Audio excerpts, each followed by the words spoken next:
Mahigit 3,000 na ang stranded na pasahero sa mga pantalan sa Bicol dahil sa bagyong Nina. As of 8 o'clock po yan ngayong umaga base sa datos ng Philippine Coast Guard.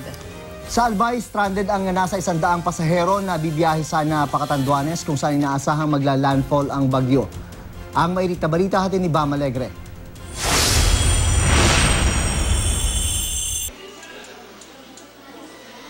Ang ilang papauwi sana sa kanilang probinsya, posibleng support na magpasko dahil sa bagyong Nina. Sa Albay, nasa 100 ang mga pasahero na matyagang naghintay na makasakay sa Tabaco Port.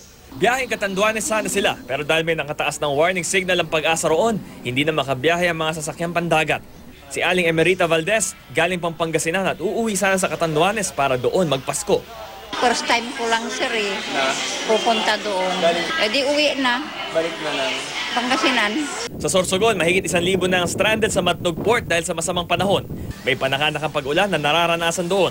Mahigit 400 pasahero ang nasa loob ng port na hindi pinayagang bumiyahe. Mahigit 1,000 naman ang nasa labas ng port. Sa Romblon, sa port na natulog ang mahigit 50 patungo sanang Sibuyan Island. Hindi na rin kasi pinayagan ng mga barkong bumiyahe dahil sa nagbabadyang bagyo. Hindi rin pinayagang maglayag ang mga sasakyang pandagat sa Allen, Northern Samar. Matapos isa ilalim sa signal number 1 ang lalawigan dahil sa bagyong Nina. Mahigit 800 pasahero roon ang stranded. Ang mga bus at light vehicles na isasakay din sana sa mga roro, hindi rin nakabiyahe.